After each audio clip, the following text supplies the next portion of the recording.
a justiça ou alguns juízes estão perseguindo politicamente o presidente da República. E o que está sendo cometido com ele é uma absoluta e absurda injustiça. Isso que é a dificuldade do povo entender.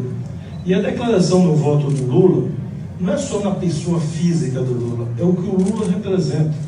O povo está com saudade do período de 2003 a 2013, quando o Brasil cresceu, gerou emprego, distribuiu renda, construiu casa, enfim, melhorou a vida dos brasileiros, conforme todos os indicadores mostram. Melhorou a vida no país com queda de mortalidade infantil, enfim, qualquer indicador que você pegue, esse período de 2003 a 2013, ele é ascendente, ele é positivo, ele significa melhoria de qualidade de vida das pessoas. Então, o povo brasileiro vota nessa ideia, que é materializada pela figura do presidente, e, portanto, eu acredito, sim, que essa ideia e o 13 será vitorioso na eleição nacional. A ideia toda se consagra no 13, e o 13 será vitorioso porque simboliza isso. E todos nós, acho que o Brasil espera, e a ONU espera, o mundo inteiro hoje acompanha o Brasil.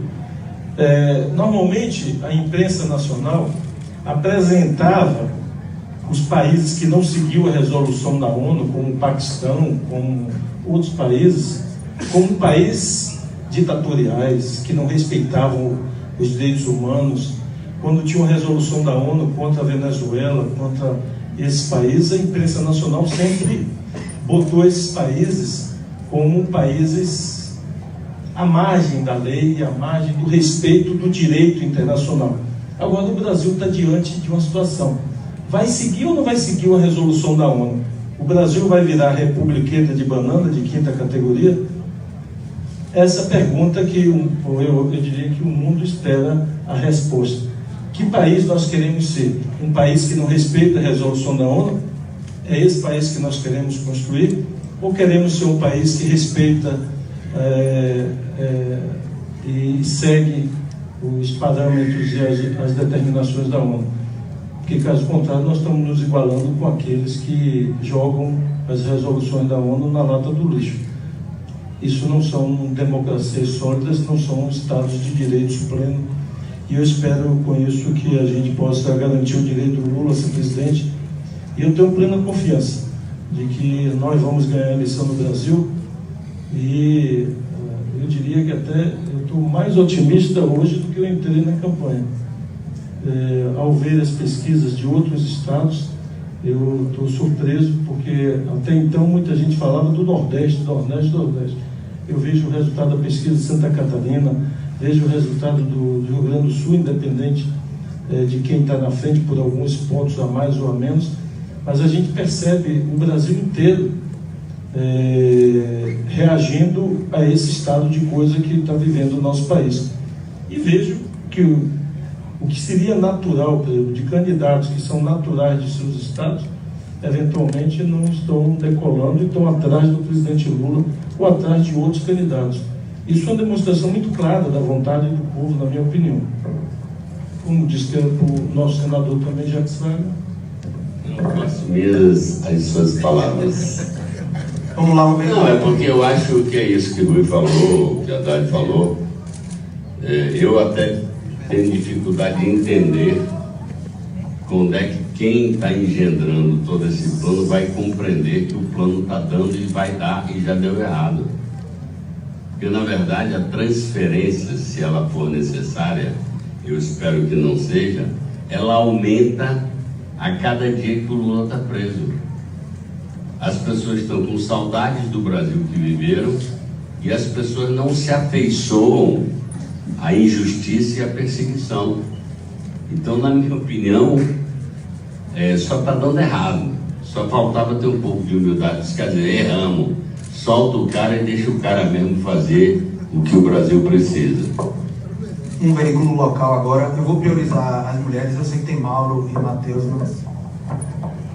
Obrigada. Bom dia, Regina, do Jornal à Tarde. Vou fazer a minha pergunta para o candidato Fernando Haddad. Candidato, tanto o governador quanto o ex-governador disseram aí que a ideia é, que a ideia do legado do Lula, que a ideia é o 13. No caso de o ex-presidente não poder ser candidato, eu pergunto então, e a marca do candidato Fernando Haddad, qual será? Se tudo está sendo construído em torno do legado do Lula, em torno das ideias do Lula e do que ele deixou? Olha, o que eu vou reiterar, na verdade, o que eu falei. Acho que todo mundo que participou do governo Lula deu uma contribuição, e não falo só dos ministros. A mobilização em torno do projeto que ele encarnou, ela foi nacional, aconteceu em todo canto. Meu estado, que é um estado rico da federação, também mudou depois da passagem do Lula pela presidência. Não existia, por exemplo, um parque federal de universidades e escolas técnicas em São Paulo. Não existia antes do Lula. Porque São Paulo não queria. A elite de São Paulo não queria a presença federal. A elite de São Paulo, mas os estudantes queriam. Então, nós resolvemos essa contradição com investimentos lá. Hoje existe um sentimento de nação, ainda embrionário, que não existia no passado. Então, eu entendo o seguinte, na verdade, o que o Lula quis dizer em São Bernardo, que se configurou verdadeiro, as pessoas duvidavam daquela comunicação que ele fez. Sabe? Olha, não vai adiantar. Não vai adiantar. Vocês vão me prender, isso não vai resolver o problema de vocês.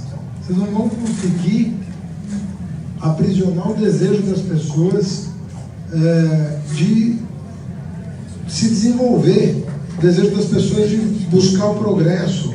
Isso não vai acontecer. Então nós não estamos fulanizando aqui o debate, porque nós temos um candidato que expressa mais do que ninguém, pelos 50 anos de vida pública, expressa esse sonho, esse desejo, mas nós não estamos finalizando dessa maneira que você está colocando. Acho que todos nós aqui estamos nessa mesa, expressamos com a mesma energia esse ideal que nós vamos defender nas eleições. Seria Lula de volta? Esse ideal que o senhor disse seria Lula de volta à presidência? Então, o Lula encarna um projeto. Nós protocolamos lá no TSE o plano de governo. Aquilo lá expressa uma visão de futuro, uma visão de país, um resgate. Vamos lá, gente. Valor econômico. Agora, só pedir para as perguntas serem bem curtinhas para poder a gente fazer o máximo possível de perguntas e concluir. Oi, candidato. Andréia, Jornal Valor Econômico. O senhor está se encontrando com o presidente Lula, vai começar agora um périplo pelo Nordeste, que é a terra onde ele reina. Eu queria saber que conselho que ele deu para o senhor por esse périplo aqui, se o senhor vai seguir. Olha, nós todos aqui temos uma relação de amizade com o Lula. Né? A gente trabalha com ele há muito tempo. Eu trabalho com o Lula há quase 20 anos. Então, a relação, para quem conhece o personagem, é uma relação que flui muito facilmente. Você discute o Brasil, discute os projetos com muita facilidade, é tudo muito tranquilo. Não é? Eu não estou sendo apresentado ao Nordeste, eu vim mais para o Nordeste do que... a gente vinha trabalhar aqui, a gente ia para... Eu fui, outro dia, sexta-feira eu estive com o Wellington Dias, no Piauí, nós lembrávamos, eu fui 6 vezes para o Piauí, 3 para inaugurar a universidade, 3 para inaugurar a escola técnica, fora as vezes que eu fui a trabalho sem ser para inauguração. Então a gente caminhou essa região toda. Nós fomos para todo canto da Bahia, Pernambuco, litoral, interior, capital. Então, é uma região onde nós trabalhamos. Então, o que nós estamos fazendo? Resgatando isso. Resgatando o que foi entregue aqui. Resgatando os planos que não saíram do papel pela interrupção desses projetos. Resgatando, tem projetos importantíssimos. Né? Nós temos aqui porque discutir agora uma ferrovia, né, do oeste para o litoral, de Barreiras para o litoral, se não me engano, Ilhéus, né, que está programado, que conecta Pacífico e Atlântico. É isso que nós queremos discutir aqui.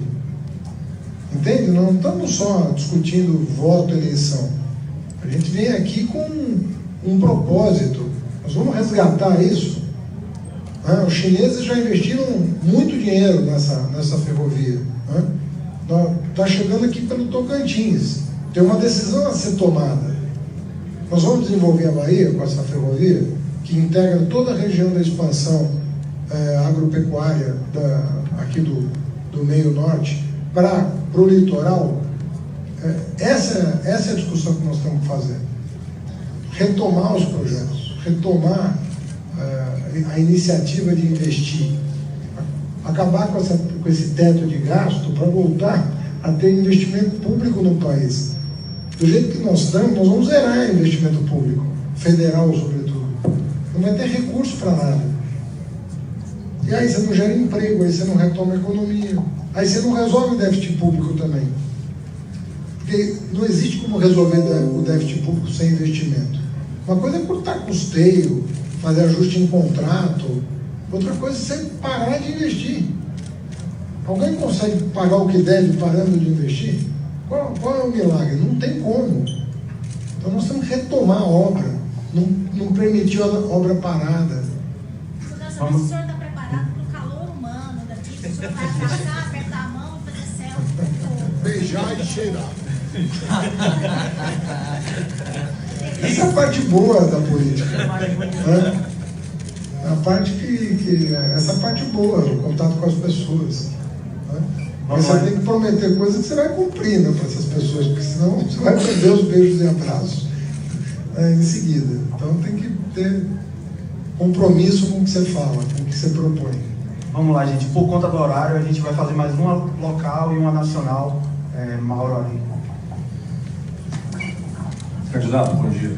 Mauro, da Anchieta, da TV Bahia. Em 2016, o senhor disputou a reeleição para a Prefeitura de São Paulo com apoio do presidente Lula, que na época não enfrentava o desgaste político que passou a enfrentar depois, o senhor foi derrotado. É outra eleição, é outro cenário, o país vive um outro momento. O que lhe faz crer, caso o senhor saia candidato a presidente, que nesse momento o senhor poderá ter um desfecho diferente? Eu não vou falar do meu caso específico, eu vou falar da situação de 2016. Em 2016, infelizmente, o PT perdeu 60% dos votos no país na comparação com 2012. 60%.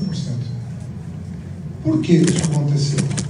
Porque represaram informações sobre as operações em andamento, só vazavam informações contra o PT e coordenaram ações nos 60 dias que antecederam as eleições. Dentre elas, tornar o Lula réu, prisões espetaculares que depois foram relaxadas, impedir, afastar a presidenta Dilma. Tudo isso aconteceu semanas antes da eleição de 2016. Então o PT perdeu 60% dos votos em função desse arranjo. Eu não sei se foi proposital ou não, nem me interessa. O fato concreto é que isso aconteceu no Brasil inteiro. Nós tínhamos 70 municípios governados pelo PT no estado, passaram a governar 7, perdendo 90% dos prefeitos. Então, aquela conjuntura está superada. O PT chegou, o PT que tem 20% da preferência do eleitorado, e eu diria que é a moda, né? Não é a moda, 20%, já batemos 30%, mas o PT chegou a 9% no país, 6% em São Paulo, 6% de preferência em São Paulo. Então essa conjuntura, com o avanço das investigações, aí sobre as figuras conhecidas, né? Eduardo Cunha, os gestores, né, desse problema, Aécio Neves e assim por diante, aí a coisa ficou aqui, veja o que aconteceu aqui na Bahia. A hecatombe foi tão grande que sumiu todo todo mundo sumiu todo mundo da cena. Só está o nosso amigo aqui, essa bancada aqui, que vai se eleger. Mas veja em 2016 os vídeos dessa turma falando grosso. Então, essa situação não vai se repetir, porque aquilo não era verdade, sabe? Não era verdade o que estava acontecendo. E olha a pessoa que foi eleita lá em São Paulo. Veja lá a rejeição na cidade da pessoa que foi eleita. Está com mais de 50% de rejeição na capital, e a rejeição que no Ibope anterior era de 26 subiu para 35. Por quê? Porque a informação está chegando sobre que projeto ele representa. Então, informação na política é uma coisa muito preciosa. Quando o cidadão está sem informação, né, não é culpa de ninguém. Com a informação disponível, ele fez o que ele achou melhor. Só que 2 anos passados, a coisa mudou muito. Né? Veja a rejeição ao presidente Lula, cai a cada eleição. A intenção de voto sobe a cada pesquisa, perdão. Por quê? Mais informação. Essa informação sobre a ONU teve um impacto brutal na intenção de voto do presidente. O registro da sua candidatura no TSE teve um impacto brutal. Então, democracia é isso, a gente informar as pessoas e confiar no juízo de cada eleitor no momento do voto. Vamos lá, um nacional para a Prefeito, Marina Dias, da Folha de São Paulo. Eu vou insistir na pergunta da Andréia, se o senhor puder responder objetivamente. Ontem o senhor esteve com o ex-presidente Lula em Curitiba e eu queria saber qual o conselho objetivo ele deu para o senhor ao vir aqui no principal reduto eleitoral dele, o Nordeste. Não, a decisão da coordenação, eu estou na presença aqui do nosso coordenador geral, que é o Zé Sérgio Gabriel, né? A orientação geral é a gente botar o bloco na rua, né? Rodar o país com o plano de governo, falando o que vai fazer, como é que vai resgatar o país.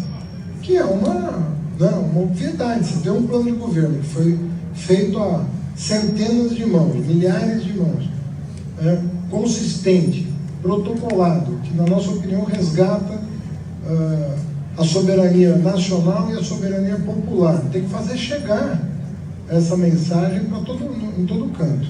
Eu aproveito a oportunidade para prestar minhas condolências ao Otávio Frias Filho, a você que é da Folha de São Paulo. Soubemos do seu falecimento. Eu lamento muitíssimo, acho que falo em nome de todos, uma perda muito precoce de uma liderança na área da comunicação muito expressiva, uma pessoa inovadora, com valores importantes, buscando sempre o pluralismo, outras perspectivas de abordar os temas da política, e lamentamos muito a perda pela precocidade e pela estatura do personagem. Muito obrigado.